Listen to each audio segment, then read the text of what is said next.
warahmatullahi wabarakatuh. Kelompok kami yang beranggotakan Renata Ambarwati, Tias Wahyuningsih, Bekti Nur Utami, dan Angelia Heni Kumalasari. Di sini kami akan menjelaskan mengenai apa itu internal audit. Seiring dengan berkembangnya dunia usaha atau dunia ekonomi, sehingga perusahaan itu tidak mampu mengawasi atau mengamati semua pekerjaan di lapangan secara langsung, sehingga internal audit ini sangat diperlukan. Apa itu internal audit? Internal audit adalah suatu pemeriksaan yang dilakukan oleh bagian internal audit perusahaan terhadap laporan keuangan dan catatan akuntansi perusahaan maupun ketaatan terhadap kebijakan manajemen puncak yang telah ditentukan dan ketaatan terhadap peraturan pemerintah dan ketentuan-ketentuan dari ikatan profesi yang berlaku. Ada banyak pendapat mengenai apa itu audit internal. Yang pertama, menurut Institute of Internal Auditor, audit internal adalah kegiatan assurance dan konsultasi yang independen dan objektif, yang dirancang untuk memberikan nilai tambahan dan meningkatkan kegiatan-kegiatan operasi organisasi atau perusahaan. Yang kedua, menurut Milton Stevens Venero, dalam bukunya International Audit Manual pada tahun 1989 mengatakan internal auditing adalah suatu penilaian yang dilakukan oleh pegawai perusahaan yang terlatih mengenai ketelitian, dapat dipercayainya efisiensi, dan kegunaan dari catatan-catatan akuntansi perusahaan dan pengendalian internal dalam suatu perusahaan. Selanjutnya adalah demi tercapainya tujuan-tujuan tersebut, maka seorang internal auditor harus melakukan kegiatan-kegiatan sebagai berikut. Yang pertama, menelaah dan menilai kebaikan dan memadai tidaknya dan penerapan dari sistem pengendalian manajemen, pengendalian internal, dan pengendalian operasional lainnya, serta mengembangkan pengendalian yang efektif dengan biaya yang tidak terlalu mahal. Yang selanjutnya, memastikan ketaatan terhadap kebijakan, rencana, dan prosedur-prosedur yang telah ditetapkan oleh manajemen. Memastikan seberapa jauh harta perusahaan dipertanggungjawabkan, dilindungi dari kemungkinan terjadinya segala bentuk pencurian, kecurangan, dan penyalahgunaan. Memastikan bahwa pengolahan data yang dikembangkan dalam organisasi dapat dipercaya. Yang terakhir, menyarankan perbaikan-perbaikan operasional dalam rangka meningkatkan efisiensi dan efektivitas. Perbedaan internal audit dan eksternal audit. Yang pertama, internal audit dilakukan oleh internal auditor yang merupakan orang dalam perusahaan atau pegawai perusahaan. Kalau eksternal audit dilakukan oleh eksternal audit, yaitu kantor akuntan publik yang merupakan orang luar dari perusahaan. Yang kedua, internal audit dilakukan oleh pihak luar perusahaan dan menganggap internal audit tidak independen. Kalau eksternal audit itu pihak yang independen. Yang ketiga, internal audit tujuannya untuk membantu manajemen atau top manajemen, middle manajemen, dan lower manajemen dalam melaksanakan tanggung jawabnya dengan memberikan analisis, penilaian, saran, dan komentar mengenai kegiatan yang diperiksanya. Kemudian, eksternal audit tujuannya untuk dapat pendapat mengenai kewajaran laporan keuangan yang telah disusun oleh manajemen perusahaan. Perbedaan internal auditor dan eksternal auditor yang keempat adalah laporan internal auditor tidak berisi opini mengenai kewajaran laporan keuangan, tetapi berupa temuan pemeriksaan atau audit finding mengenai penyimpangan dan kecurangan yang ditemukan, kelemahan pengendalian intern, beserta saran-saran perbaikannya. Sedangkan laporan eksternal auditor berisi opini mengenai kewajaran laporan keuangan. Selain itu, berupa manajemen letter yang berisi pemberitahuan kepada manajemen mengenai kelemahan-kelemahan dalam pengendalian intern beserta saran-saran perbaikannya. Perbedaan yang kelima, dalam internal auditor, pelaksanaan pemeriksaan berpedoman pada Internal Auditing Standards yang ditentukan oleh Institute of Internal Auditors atau norma pemeriksaan intern yang ditentukan BPKP atau BPK dan norma. Perbedaan yang keenam adalah internal auditor mendapatkan gaji dan tunjangan sosial lainnya sebagai pegawai perusahaan, sedangkan eksternal auditor mendapatkan internal fee atas jasa yang diberikannya. Perbedaan yang ketujuh, pemeriksaan intern dilakukan lebih rinci dan memakan waktu sepanjang tahun, karena internal auditor mempunyai waktu yang lebih banyak di perusahaannya. Sedangkan pemeriksaan ekstern dilakukan secara sampling, karena waktu yang terbatas dan akan terlalu tingginya internal fee jika pemeriksaannya dilakukan secara rinci. Perbedaan yang kedelapan, pimpinan atau penanggung jawab pemeriksaan intern tidak harus seorang registered accountant. Sedangkan pemeriksaan ekstern dipimpin oleh penanggung jawabnya, yaitu seorang akuntan publik yang terdaftar dan mempunyai nomor register. Selanjutnya adalah pemeriksaan internal audit dan eksternal audit. Yang pertama, masing-masing auditor harus mempunyai latar belakang pendidikan dan pengalaman kerja di bidang akuntansi, keuangan, perpajakan, manajemen, dan komputer. Yang kedua, keduanya harus mempunyai rencana pemeriksaan atau audit plan dan program pemeriksaan atau audit program secara tertulis. Yang ketiga, semua prosedur pemeriksaan dan hasil pemeriksaan harus didokumentasikan secara lengkap dan jelas dalam kertas kerja pemeriksaan atau audit working papers. Beberapa hal yang harus diperhatikan agar suatu perusahaan dapat memiliki internal audit departemen yang efektif. Yang pertama adalah internal audit departemen harus mempunyai kedudukan yang independen dalam organisasi perusahaan. Yang kedua, internal audit departemen harus mempunyai job description. Yang ketiga, internal audit departemen harus mempunyai internal audit manual. Yang keempat, harus ada dokumen yang kuat dari top manajemen kepada internal audit departemen.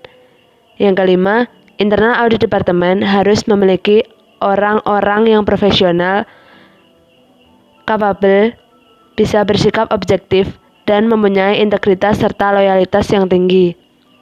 Yang keenam, internal auditor harus bisa bekerjasama dengan akuntan publik. Dan yang ketujuh, internal audit departemen harus memiliki internal audit karakter. Selanjutnya adalah pengertian error, collusion, dan fraud.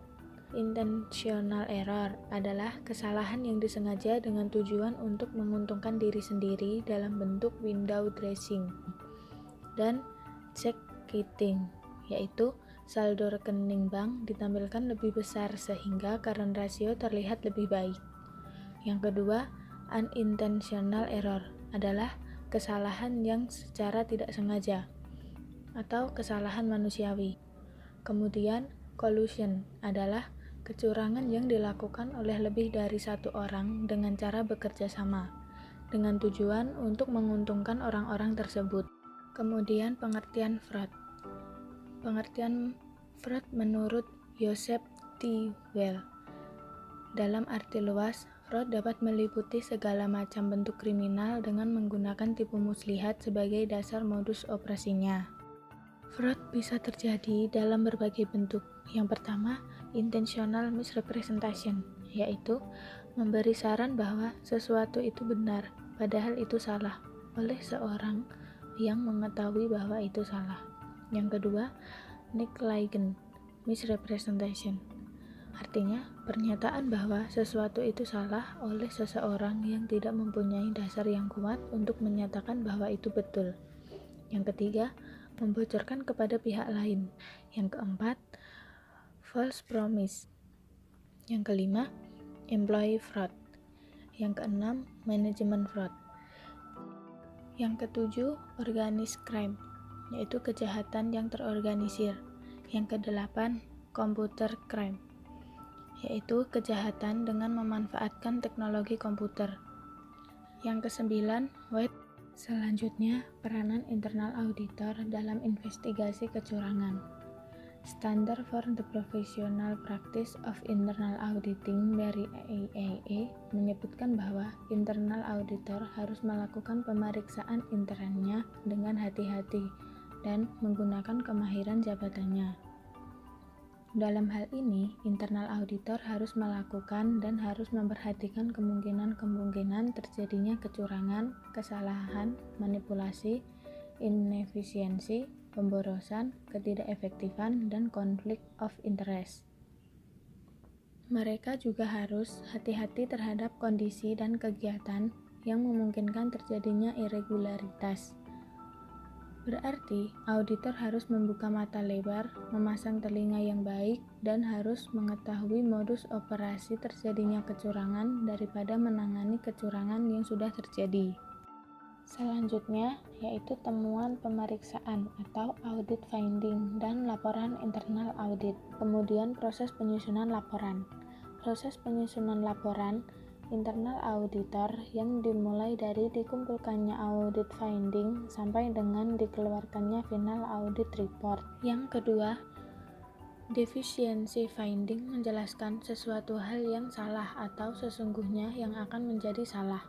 Hasil pemeriksaan internal auditor disimpulkan dan didokumentasikan dalam suatu list of audit finding.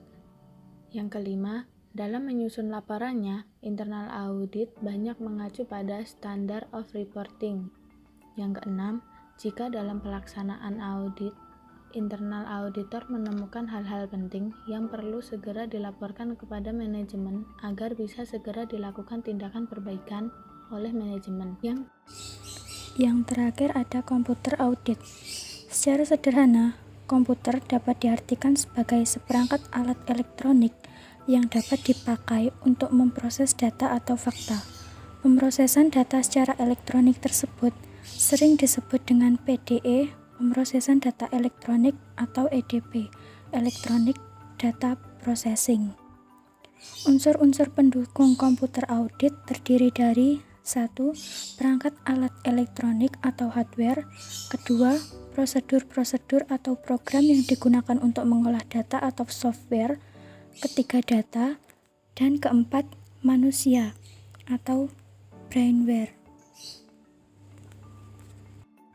Selanjutnya ada prosedur pengendalian manual dan komputer terdiri atas 1. Pengendalian umum.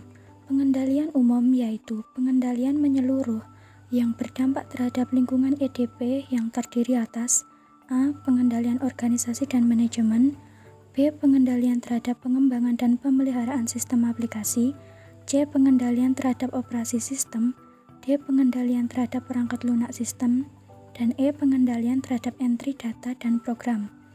Yang kedua, ada pengendalian aplikasi.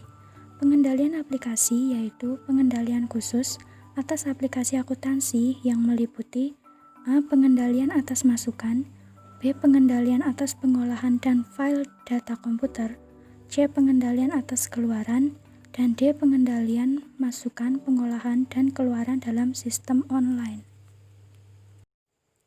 Untuk mempermudah evaluasi atas pengendalian intern, maka pengendalian intern dalam lingkungan EDP dikelompokkan sebagai berikut.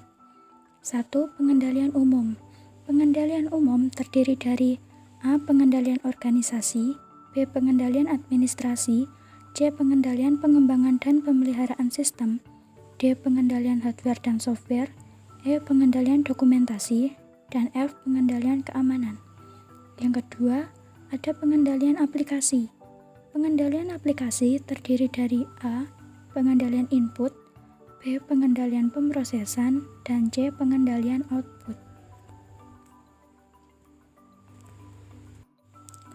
Yang terakhir ada pemeriksaan PDE. Pemeriksaan PDE bertujuan untuk memberikan opini terhadap sistem informasi yang terkomputerisasi. Dalam melakukan pemeriksaan PDE, pemeriksaan harus melakukan tahapan prosedur sebagai berikut. 1. Perencanaan pemeriksaan. Yang kedua, peninjauan pendahuluan.